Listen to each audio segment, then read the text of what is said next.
Hello viewers, welcome to the Telugu report. This is Sanjay Surya. This is Sahani. మరి ఈనాటి ప్రధాన వార్తాంశాలు ఏంటో చూసే ముందు, గతంలోపట బీఆర్ఎస్ ప్రభుత్వం అధికారంలో ఉన్నప్పుడు కుటుంబ పాలన అని చెప్పి అనేక ప్రతిపక్ష పార్టీలు విమర్శించి మెయిన్గా కాంగ్రెస్ బాగా విమర్శించింది కదా. మరి ఇప్పుడేమో ఇప్పుడు అధికారంలో ఉన్నటువంటి కాంగ్రెస్ పార్టీ ముఖ్యమంత్రిగా ఉన్నటువంటి సీఎం రేవంత్ రెడ్డి గారి యొక్క సొంత తమ్ముడు తిరుపతి రెడ్డి గారు అనధికారికంగా అధికార కార్యక్రమాలకు ఎట్లా అటెండ్ అవుతాడు, ఎట్లా పోతాడు, అసలు ఏం అధికారం? ఆయన మంత్ర, ఎమ్మెల్యేనా, ఎమ్మెల్సీనా, జడ్పీటీసా, ఎంపీటీసా, నీలెక్క సర్పంచా, ఇంకేమైనా పార్టీకి సంబంధించినటువంటి కార్యకర్తనా, పార్టీకి సంబంధించినటువంటి ఏదైనా పదవిలో ఉన్నటువంటి వ్యక్తా? ఎవరు? మీ బామ్మరుదులు, మీ మావలు, మీ పెద్దనాయనలు వీళ్ళందరూ అనధికారికంగా కార్యక్రమాలకు ఎట్లా పోతారు? గవర్నమెంట్ కార్యక్రమానికి ఎట్లా పోతారు? అసలు ముఖ్యమంత్రి గారు సమాధానం చెప్పాలి కదా.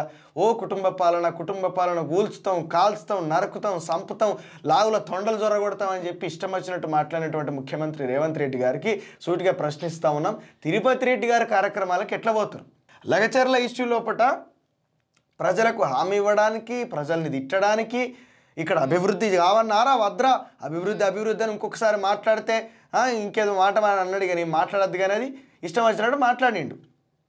ఎవరైనా అసలు లేకపోతే ఈయననే సీఎం అనుకుంటాడా? ఆయన ఎవరే చెప్పడానికి? Who is he? ఏం అథారిటీ ఉన్నది ఆయనకు? తిరుపతి రెడ్డి ఎవరు అసలు కార్యక్రమాలకు పాల్గొనడానికి? ఏం హక్కు ఉన్నది ఆయనకు? ఏం అధికారం ఉన్నదని చెప్పి ఈరోజు ప్రశ్నిస్తూ ఉన్నాం. లగచర్ల ఇష్యూ లోపల రైతులకు లగచర్ల ఇష్యూ లోపల రైతులను డీల్ చేయడానికి ఆయన ఎవరు? ఇక్కడ అనధికారికంగా ఇక్కడ ఆయన ఏ కార్యక్రమాలకు పాల్గొంటాడో, ఆయన ఏ టైంకి వస్తాడో అనేది విడుదల చేసిరు అన్నట్టు. శ్రీ యనుమల తిరుపతి రెడ్డి గారు రేపు ఉదయం 10:30 గంటలకు కొడంగల్ నియోజకవర్గానికి వస్తున్నారు, పలు కార్యక్రమాల్లో పాల్గొంటారు. ఈయనకు టైం టేబుల్ ఇది ఏంటిది? అసలు ముఖ్యమంత్రి ఆయనే లేకపోతే ఆ ప్రాంత కొడంగల్ ఎమ్మెల్యేనా? బర్తరఫ్ చేసి ఈయన ఎక్కిచ్చిరా, పేరు ఎక్కిచ్చిరా ఆయనది? ఏంటిది? 10:30 foundation stone for Amrit 4.5 crore works in Kodangal municipality. 11 AM foundation stone for Amrit 12.5 crore works in Kosgi municipality. 11:30 AM opening of Palle Dawakhana at Jadavaraopalle. 12 PM opening of Palle Dawakhana at Renivatla villages of Maddur mandal. ఇది ఆయన పిఏ ఇన్ఫర్మేషన్. ఏంది ఇది తమాషా? ఇక మంది చేస్తే అట్లీస్ట్ కేసీఆర్ అన్న వాళ్ళ కొడుకు అల్లునికి బిడ్డకి పదవులు ఇచ్చి అధికారికంగా వాళ్ళు చేసేది అట్లా కూడా లేదు. దీన్ని ఏమంటారు? కుటుంబ పాలన కాదా ఇది? ఇక తర్వాత చిన్నగా ఒక్కొక్కరు వస్తారు కావచ్చు. ఇది ఏంటిది అసలు? ఇది ఇది మంది చేస్తే వ్యభిచారం, నేను చేస్తే సంసారం అని చెప్పానంటే నడవది సారు. దీనికి ఎక్స్ప్లెనేషన్ డెఫినెట్గా ఇవ్వాలి. అన్ని మీడియా వర్గాలు ప్రశ్నించాలి. ప్రజాస్వామ్యవాదులు ఎవరున్నా సరే ఖచ్చితంగా దీన్ని ప్రశ్నించాలి.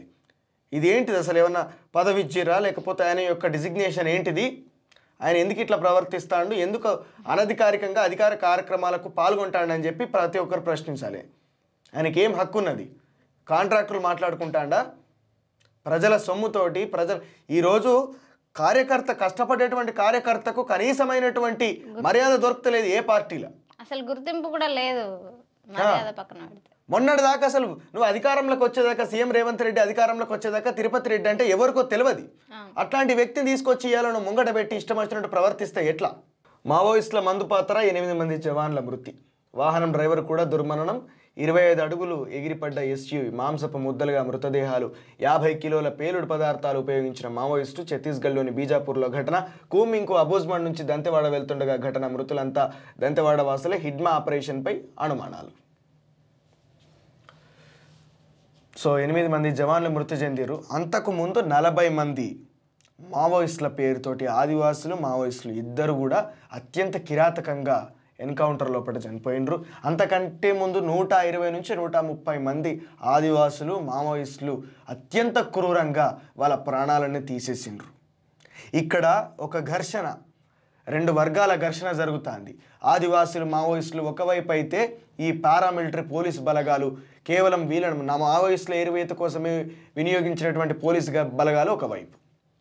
ఆపరేషన్ ఖగార్ లెఫ్ట్ ఉగ్రవాదాన్ని అంతం చేస్తామని చెప్పి అప్రజాస్వామిక ప్రకటన చేసినటువంటి అమిత్ షా గారిని ఈరోజు అడుగుతా ఉన్నాం, వీళ్ళ ప్రాణాలకు బాధ్యులు ఎవరు? ఎవరు చేయమని నేషనల్ మినరల్ డెవలప్మెంట్ కార్పొరేషన్ పేరుతోటి 1968 నుంచి అనేక ప్రభుత్వాలు అప్పటి నుంచి ఇప్పటి వరకు ఉన్నటువంటి అన్ని ప్రభుత్వాలు, అది కాంగ్రెస్ కావచ్చు, జనతాదళ్ కావచ్చు, తర్వాత వచ్చినటువంటి ఈ యొక్క బీజేపీ ప్రభుత్వం అయితే ఇంకా దారుణంగా వ్యవహరిస్తూ ఉన్నది.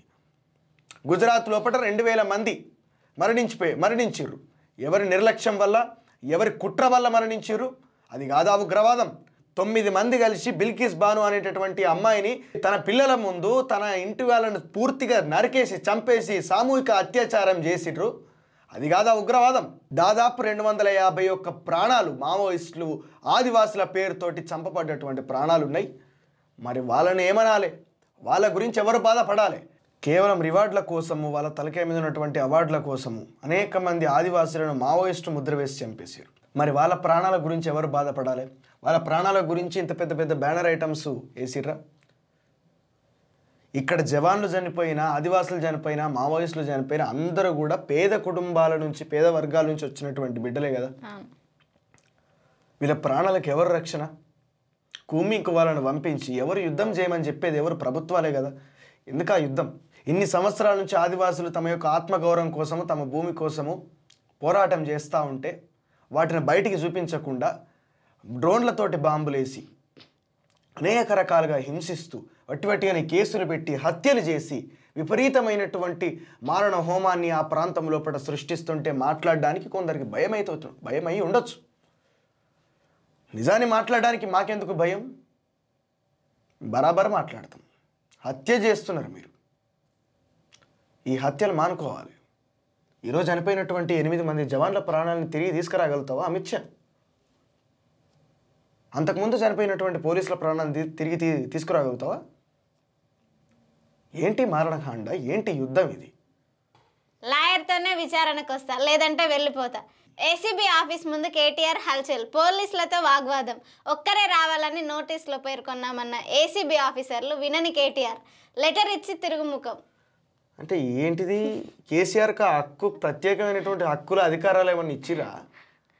ఇట్లా నేను కూడా ఏదన్నా వేసి ఆయనతో నేను మా లాయర్ మాట్లాడినాకనే అత్త నేను లేకుండా రానని చెప్పానంటే ఊకుంటారు గల్లబట్టి ఇప్పుడు గుంజుకపోతుంది. నీ ఇన్వాల్వ్మెంట్ ఏం లేకనే ఇది జరిగిందా? లాయర్ ఇన్వాల్వ్మెంట్ ఉందా? ఎందుకు భయపడతాను?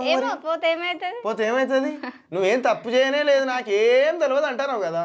పోయి కూర్చో, మాట్లాడు, నాకేం తెలియదు అని చెప్పు. మనకి ఎందుకు ఇంత భయపడ్డాను? దేనికి? తప్పు చేసినోడు కదా భయపడాలి. తప్పు చేయనోడు ఎందుకు భయపడతాడు? లాయర్ ఎందుకు? నువ్వు తప్పు చేయనప్పుడు లాయర్ అవసరం లేదు. నువ్వు చెప్పుకోవాల్సిన నీకున్నటువంటి నాలెడ్జ్ ఏమనుకున్నది? నువ్వు పెద్ద పెద్ద కంపెనీల సీఈఓలతోటి, కంపెనీ ఫౌండర్లతోటే మీటింగ్ పెట్టి ఇంగ్లీష్లో దంచి కొట్టినోనివి కదా. నీకు భయం ఎందుకు సార్? మీరు వెళ్ళి మాట్లాడచ్చు కదా. అన్ని టీవీ ఛానల్ని పిలిచి మీటింగ్ పెట్టి మరీ చెప్తా ఉన్నారు కదా, మేము ఎదుర్కొంటాం, మేము చేస్తాం, మా తడాక చూపిస్తామని చెప్పని అంటున్నారు కదా. భయం దేనికి మరి? మళ్ళీ సెకండ్ నోటీసులు ఇచ్చే 9 తారీఖు రావనని. ఎందుకు ఇట్లా? హిందువులకు మార్గదర్శకులు ఎవరు? హిందూ సమాజానికి సూచనలు ఇచ్చే అధికారం ఎవరికి ఉంది? కేవలం ధర్మాచార్యులే ఇవ్వాలా? మరి ఎవరికి అధికారం లేదా? సమాజ శ్రేయస్సు గురించి ఎవరు సలహా ఇచ్చినా అది ధర్మమే అవుతుంది. సమాజానికి హాని కలిగించే ప్రయోగాలని ఎవరు చేసినా అది అధర్మమే అవుతుంది. దీర్ఘకాలికంగా దేశానికి మేలైన మార్గం ఏమిటని ఆలోచించే అధికారం ప్రతి ఒక్కరికి ఉంది. హిందూ మతం లోపల మార్గదర్శకులు ఇప్పుడు మొన్న హైందవ శంకరావ మహాసభ జరిగితే ఆ స్టేజ్ మీద అందరూ స్వామీజీలు వాళ్ళు వీళ్ళే కూర్చున్నారు. అట్లెట్లా అని చెప్పి మాట్లాడితే అక్కడికి ఎక్కడానికి అర్హత కావాలి. అంటే హిందూ మతము లోపల అట్లాంటి స్థాయికి వెళ్ళడానికి అర్హత అనేటటువంటి ఒక అడ్డుగోడ. అర్హత అంటే ఏం లేదు, కులమే అంతే. మరి అంతకు మించిన అర్హత ఏమున్నది? నువ్వు బ్రాహ్మణుడు అయితేనే నువ్వు ఆ స్టేజ్ మీదకి ఎక్కాలి, నువ్వు బ్రాహ్మణుడు అయితేనే వాళ్ళని ముట్టుకోవాలి. మనకు నిన్న వీడియోస్ లో కూడా అర్హత ఉండాలి కదా స్టేజ్ ఎక్కడానికి. నేను చదువుకోలే, అయ్యప్ప పాడి పూజ మొత్తం చేస్తా, నాకున్నది అర్హత తీసుకపో, కూర్చుండ పెడతావా వాళ్ళతోటి? మా కామెంట్లు మాట్లాడు కాదు. నిజంగా ధర్మాచార్యులకే ఉందా? జాగృత్ స్వప్న సుషిప్తి సుస్ఫుటతరాం వ్యాసం విదుజృంభతే యా బ్రహ్మాది పిపీలి కాంతి తనూషు ప్రోతా జగత్సాక్షినే శైవాహం న చదృశ్యవస్థితి దృఢప్రతి ప్రజ్ఞాతి యజ్ఞాతి చేత్ చండాలో సతుద్విజోస్తు గురిరిత్యేన మేషామమ అని చెప్పి చండాలుని పాదాలపై పడ్డాడు శంకరాచార్యుడు. చాండాల కులం తర్వాత ఎందుకు ఈ భూమి మీద అర్హత సంపాదించలే? ఈ గాలి, ఈ నేల, ఈ పంచభూతాలన్నీ కూడా వాటన్నింటినీ కూడా నీకు నాకు సమానంగా అందుతున్నప్పుడు నీకు నాకు తేడా ఎక్కడిది అని చెప్పి చండాలుడు ప్రశ్నించినప్పుడు, చండాలునికి పేరే లేదు కులం, యాక్చువల్గా ఆయనకి పేరే లేదు, కాటి కాపరి, బ్యాగరోళ్ళు అంటారు మన దగ్గర. అర్హత అనేది కులము లోపట ఉండదు, జ్ఞానము లోపట ఉంటుంది అని చెప్పి శంకరాచార్యుడు నిరూపించిన తర్వాత ఆ చండాలునికి పేరు పెట్టలేదు, ఆ చండాలునికి బ్రాహ్మణ అర్హత ఇవ్వలేదు. ఎందుకంటే గుణాన్ని బట్టి వర్ణం అన్నారు కదా, మీరే మాట్లాడతారు కదా, ఏది మాట్లాడు. నేను ఇంత స్పష్టంగా మంత్రం చదివినా కదా, నాకు అర్హత లేదా?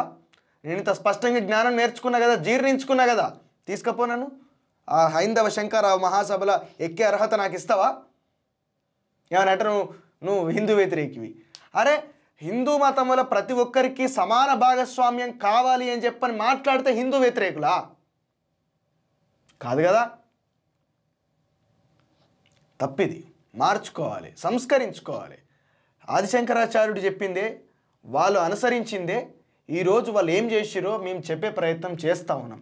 సమానత్వము, సమాన అవకాశం అని చెప్పి మాట్లాడుతూ ఉన్నాం.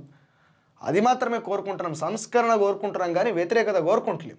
అది అర్థం చేసుకున్నాడు మీలాంటి ఉన్మాదులకు కాస్తైనా ఒక కనువిప్పు అనేది కలిగే ప్రయత్నం జరుగుతుంది. ఇవి నాటి ప్రధాన వార్తాంశాలు. ఇలాంటి మరిన్ని అప్డేట్స్ కోసం ద తెలుగు రిపోర్ట్ ఛానల్ని లైక్ చేయండి, షేర్ చేయండి, సబ్స్క్రైబ్ చేయండి. Thank you.